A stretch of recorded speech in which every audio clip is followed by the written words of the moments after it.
दोस्तों, स्वागत है आपका टुडे न्यूज़ 9 में। आपके साथ मैं हूं मोनिस मलिक।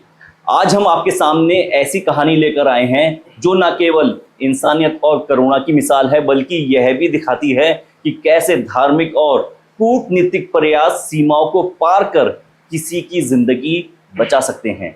केरल के 94 वर्षीय ग्रैंड मुफ्ती शेख अबू बकर अहमद, जिन्हें भारत के मुफ्ती आजम के रूप में सम्मानित किया जाता है, इन्होंने यमन में फांसी की सजा का सामना कर रही केरल की नर्स निमिषा प्रिया की जान बचाने में अहम भूमिका निभाई है। निमिषा प्रिया 2017 से यमन के सना जेल में बंद थी। उस पर अपने business partner Talal Abdo mehndi की हत्या का आरोप था। 2020 में यमन की अदालत ने उन्हें फांसी की सजा सुनाई और 16 जुलाई 2025 को उनकी फांसी तय थी। लेकिन आखिरी पल में शेख अबू बकर अहमद की पहल और यमन के प्रसिद्ध सूफी विद्वान शेख हबीब उमर बिन हाफिज के साथ उनकी मध्यस्थता ने निमिषा की सजा को टाल दिया। शेख अबू बकर ने यमन के धार्मिक नेताओं और पीड़ित परिवार के साथ बातचीत की, जिसमें शरिया कानून के तहत ब्लड मनी के विकल्प पर चर्चा की गई। उनकी कोशिशों और भारत सरकार के कूटनीतिक प्रयासों ने मिलकर यह चमत्कार किया। आखिर कैसे एक धार्मिक नेता ने अपनी अंतर्राष्ट्रीय प्रतिष्ठा और मानवता के प्रति समर्पण से इतना बड़ा बदलाव लेकर आए? चलिए इस प्रेरणादायक कहानी को विस्तार से जानते हैं। इस मामले पर चर्चा करने के लिए आज हमारे साथ मौजूद हैं एडवोकेट नजीब खान जी। नजीब खान जी, आपका इस कार्यक्रम में स्वागत है।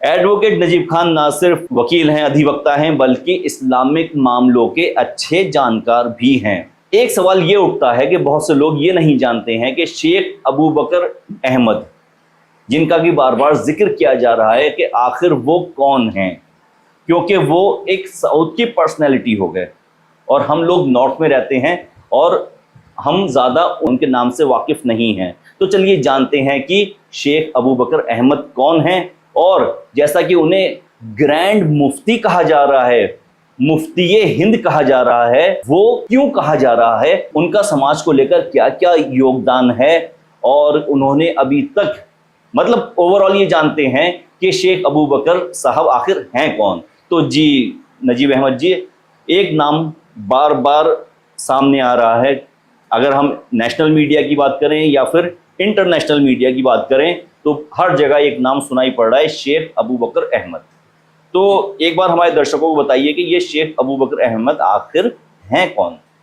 जी मोनिस सर, शेख अबू बकर अहमद मुस्लियार नव्वरअल्लाह उमरहू, ये एक ग्रांड मुफ्ती और इंडिया भी हैं ये, और ये केरला में जामिया मरकज़ सखावत सुन्निया के फाउंडर हैं, चांसलर हैं।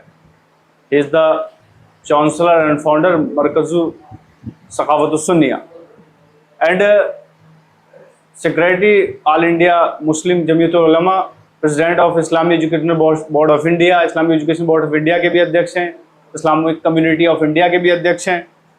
और आप एक बहुत बड़े सोशल रिफॉर्मर हैं, अध्यापक हैं, आलिम हैं, सूफी सुन्नी, और आप जो है आपने शिक्षा के क्षेत्र में समाज के लिए बहुत काम किए, राष्ट्रीय हित में, आपने देश हित में बहुत बड़ा एजुकेशनल वर्क किया है, और साउथ इंडिया में मोस्टली हर एक समुदाय का व्यक्ति उनको जानता है। जिस मुतालिक डिबेट कर रहे हैं, चर्चा कर रहे हैं, तो शेख अबू बकर अहमद मुस्लियार ने एक अहम रोल प्ले किया है। निमिषा प्रिया जो एक नर्स मुकीम थी यमन में, मिडिल ईस्ट में, यमन में, उनकी फांसी टालने में एक बड़ा अच्छा डिप्लोमेटिक रोल अदा किया है गवर्नमेंट को के साथ मिलकर। तो बड़ी खुशी होती है क्योंकि दुनिया में उन्होंने इस्लाम को, मुस्लिम कम्युनिटी को रिप्रेजेंट किया है, और वो एक बेहतरीन राइटर हैं, इन्वायरमेंटलिस्ट है, एजुकेशनलिस्ट हैं, और वो जो है एक इंटरफेथ पीस प्रमोटर भी हैं इन द वर्ल्ड।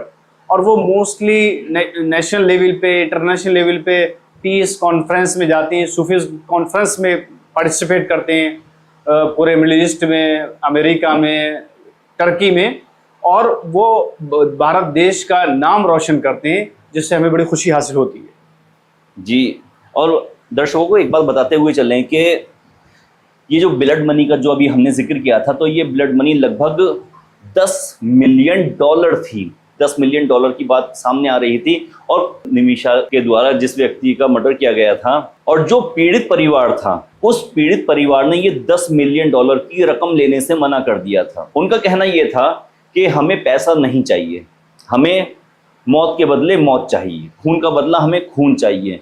तो जहां पीड़ित परिवार इस बात पर अपना अड़ा हो कि हमें खून का बदला खून ही चाहिए, हमें पैसे से मतलब नहीं है, तो ऐसे में जाकर उन लोगों को समझाना, उस परिवार को समझाना, आपके लिए माफ़ी देने में ज़्यादा बड़प्पन है। किस तरीके से ये चीज़ कामयाब की गई होगी, ये अपने आप में मुझे लगता है ये बहुत बड़ी बात है कि परिवार ने पैसा ठुकरा दिया। वो चाह रहे थे कि उनका एक बंदा मारा गया था, तो बदले में वो भी ये चाह रहे थे कि निमिषा को सज़ा मिले। लेकिन ऐसे में ग्रैंड मुफ्ती सामने आते हैं, शेख अबू बकर अहमद सामने आते हैं और यमन के एक दूसरे मुफ्ती से कांटेक्ट करते हैं और इस बात पर चर्चा की जाती है कि सज़ा को माफ़ कर दिया जाए। हालांकि यमन सरकार ने फांसी को टेम्परेरी तौर पर तो रोक दिया है, लेकिन अब आगे क्या हालात बनेंगे वो तो आने वाला टाइम ही बताएगा। आपको क्या लगता है कि 10 मिलियन की जो रकम थी, 10 मिलियन डॉलर एक बड़ी रकम होती है, तो परिवार पैसा लेने को तो तैयार नहीं है।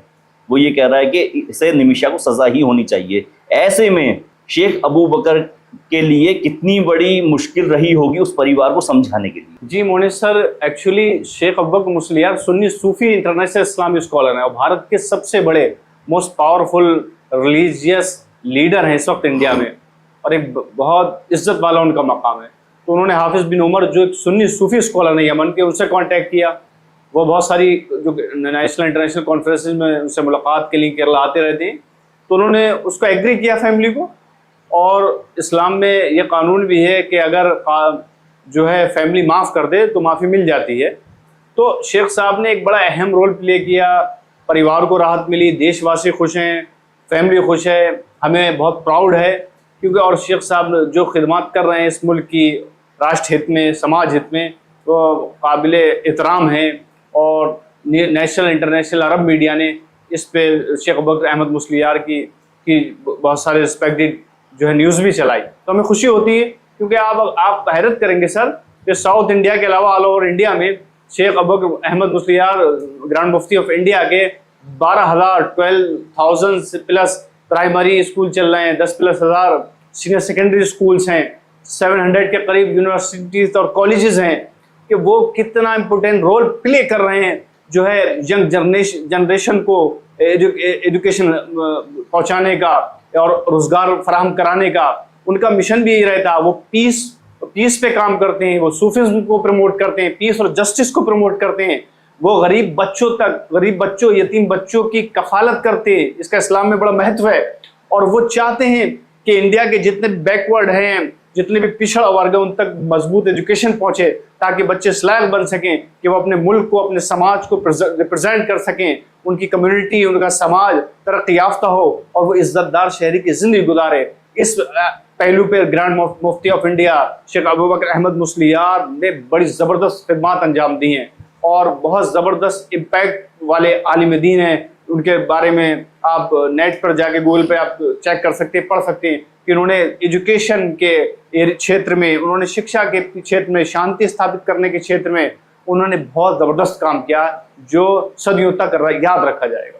और वहीं दूसरी बात अगर हम करें तो भारत के प्रधानमंत्री नरेंद्र मोदी के भी बहुत अच्छे संबंध हैं शेख अबू बकर से। एक चीज़ तो हो जाती है कि आपके फॉलोवर्स, एक चीज़ हो जाती है कि आपके पॉलिटिकल रिलेशनशिप, और एक चीज़ हो जाती है आपके इंटरनेशनल रिलेशनशिप। तो इन चीज़ों को एक साथ तालमेल बिठाकर चल रहे हैं और इन्हीं चीज़ों का नतीजा देखने को मिला, जहां पर यमन की सरकार ने, जो कि हमें ये बताया जाता है कि अरब देशों के कानून बहुत सख्त हैं और वो जो एक बार फैसला सुनाए थे उससे पीछे नहीं हटते, उसके बावजूद भी उन्हें फांसी की सज़ा को टालना पड़ा, इस वजह से क्योंकि बीच में शेख अबू बकर ने मध्यस्थता की थी।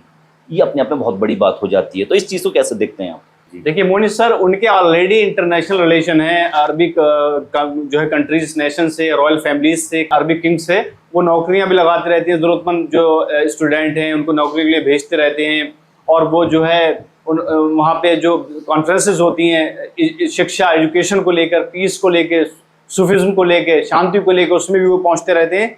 और ऑलरेडी उन्होंने नॉलेज सिटी का क़याम कर रखा। नॉलेज सिटी में लॉ कॉलेजेस हैं, मेडिकल कॉलेजेस हैं, जो IIT कॉलेज हैं, पॉलिटेक्निक कॉलेजेस हैं, और जो है सिविल सर्विस की कोचिंग सेंटर हैं, और बाकायदा उनका जो है एफिलेटेड हैं मौलाना आज़ाद एजुकेशन यूनिवर्सिटी से, जामिया मिल्लिया इस्लामिया दिल्ली से, अलीगढ़ मुस्लिम यूनिवर्सिटी से बाकायदा। इसलिए उनके जो है फॉरेन और जो है मिडिल ईस्ट में बेहतरीन ताल्लुकात पहले से ही हैं ऑलरेडी, क्योंकि उन्होंने शिक्षा में काम किया, इंटरनेशनल लेवल पे उन्होंने जो है शांति की बात की है, जो है जस्टिस की बात की है, सूफिज्म की बात की है, और बहुत सारे यूनिवर्सिटीज और कॉलेजेस को वो रन भी कर रहे हैं, और जो है गरीब और ज़रूरतमंद बच्चों को वहाँ जॉब के लिए भेजते भी हैं और भेज रहे हैं। ये उनकी एक बड़ी खिदमत है जी, काफ़ी खिदमत हैं उनकी। लेकिन ये चीज़ जो अभी निकल के सामने आई है, उनका जो एक तरीके से देखा जाए व्यक्तित्व जो निकल कर सामने आया है, और निमिषा की फांसी रुकवाने के बाद जो उनकी एक छवि बनी है वो काफ़ी पॉजिटिव छवि। सर एक बात देखिए कि 2006 में इंडियो अरब बेस्ट पर्सनालिटीज अवार्ड 2006 में ही अरब वर्ल्ड ने उनको दे दिया था।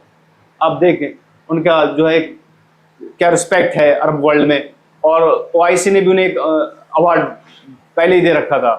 तो ये सारे अवार्ड भी उन्हें मिल चुके हैं मुख्तलिफ इंटरनेशनल लेवल पे। UN यूनेस्को में भी आप स्पीच दे चुके हैं, जस्टिस पे, पीस पे और ब्रदरहुड पे।